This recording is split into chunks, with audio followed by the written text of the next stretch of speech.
God, creation, and the world. At first sight, Sri Ramana's statements on God appear to be riddled with contradictions. On one occasion, he might say that God never does anything. On another, that nothing happens except by his will. Sometimes he would say that God is just an idea in the mind, while at other times he would say that God is the only existing reality. These contradictory statements are largely a reflection of the differing levels of understanding he encountered in his questioners. Those who worship personal gods would often be given anthropomorphic explanations. They would be told that God created the world, that he sustains it by his divine power, that he looks after the needs of all its inhabitants, and that nothing happens that is contrary to his will. On the other hand, those who were not attracted to such a theory would be told that all such ideas about God and his power were mental creations, which only obscured the real experience of God, which is inherent in everyone. At the highest level of his teachings, the terms God and self are synonyms for the immanent reality which is discovered by self-realization. Thus, realization of the self is realization of God. It is not an experience of God. Rather, it is an understanding that one is God.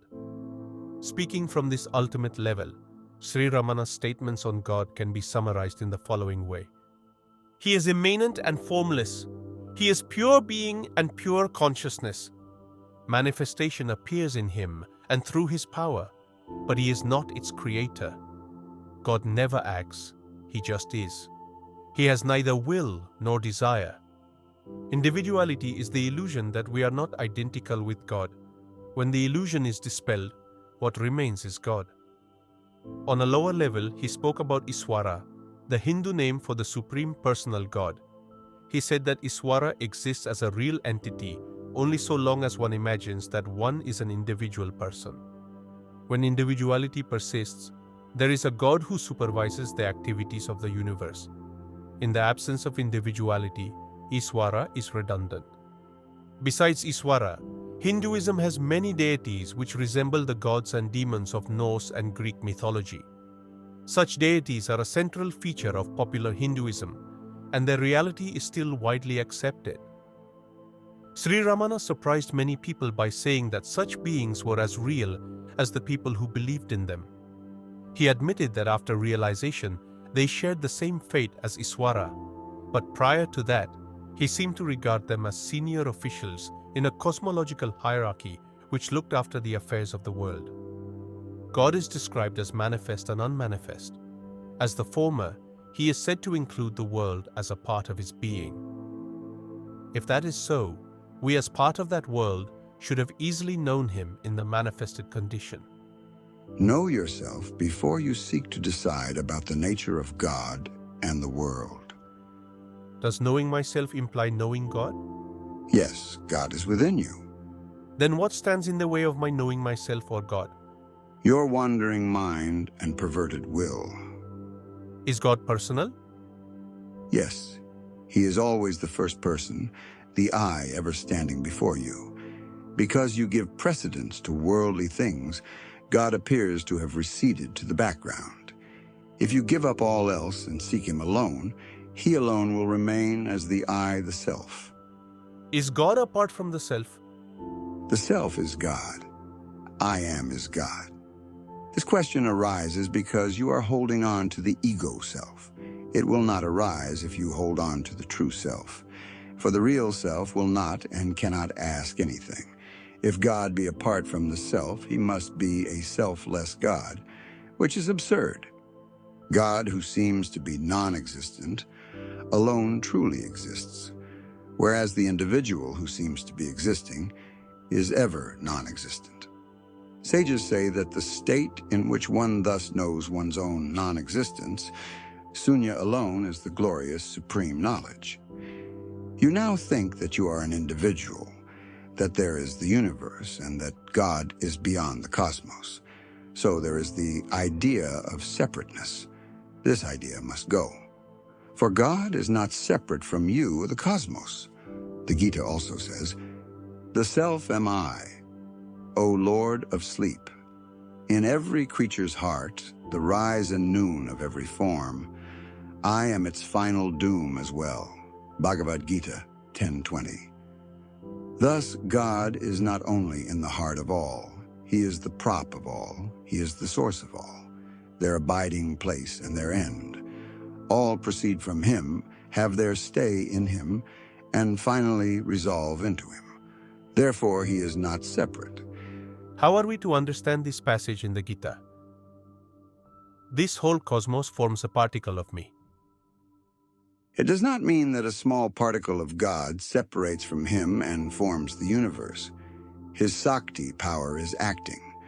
As a result of one phase of such activity, the cosmos has become manifest. Similarly, the statement in Purusha Sukta, all the beings form His one foot, does not mean that Brahman is in several parts. I understand that. Brahman is certainly not divisible. So the fact is that Brahman is all and remains indivisible. It is ever realized, but man is not aware of this. He must come to know this.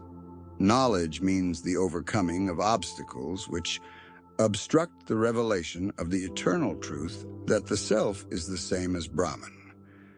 The obstacles taken together form your idea of separateness as an individual. Is God the same as self? The self is known to everyone, but not clearly.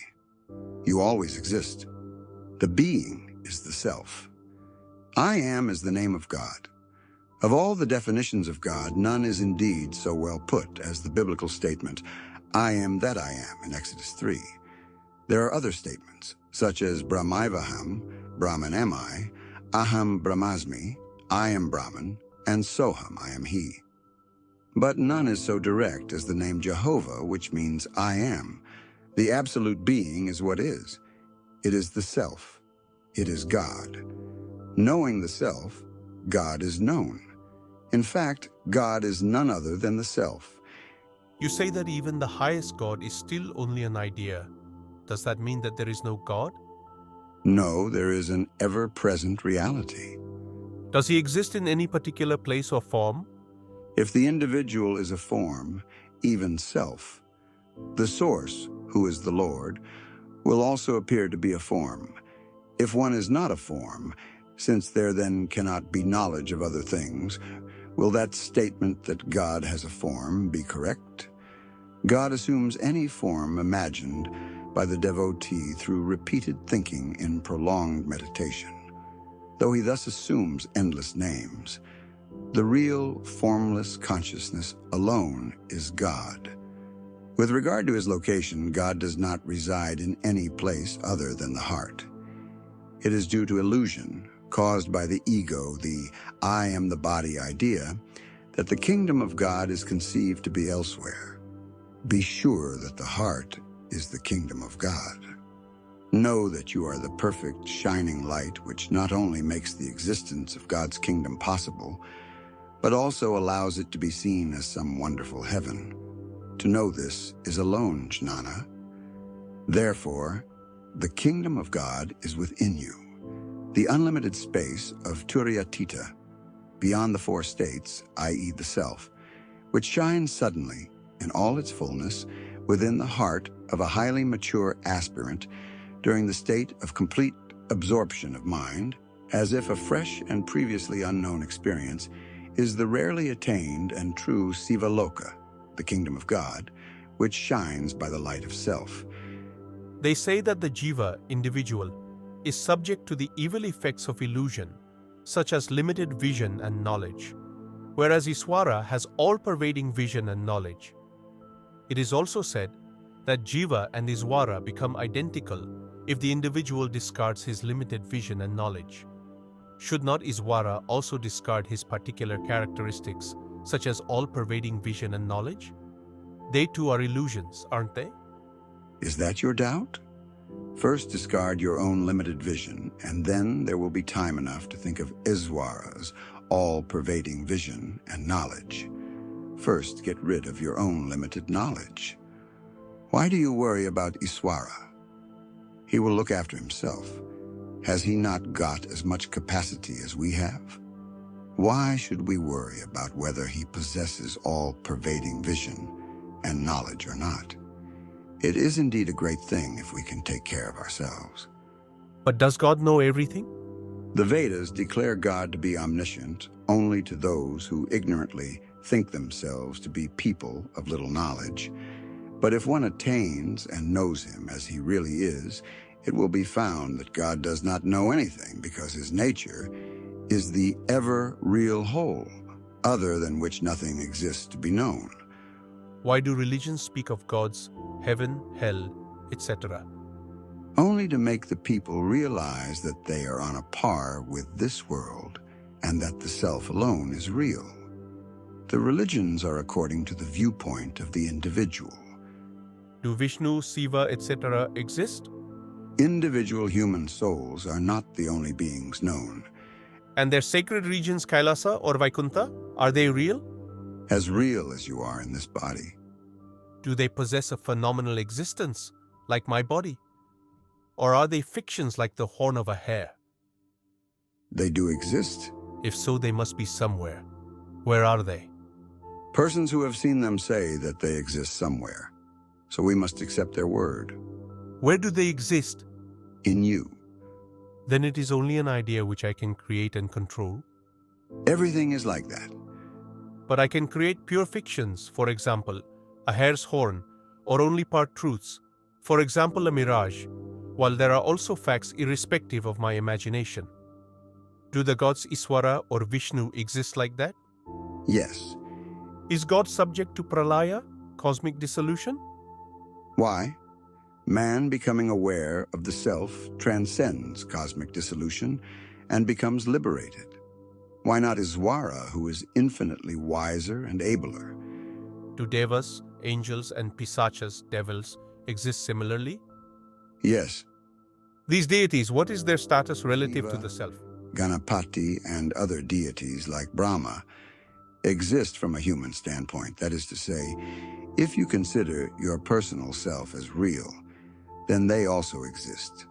Just as a government has its high executive officers to carry on the government, so has the Creator.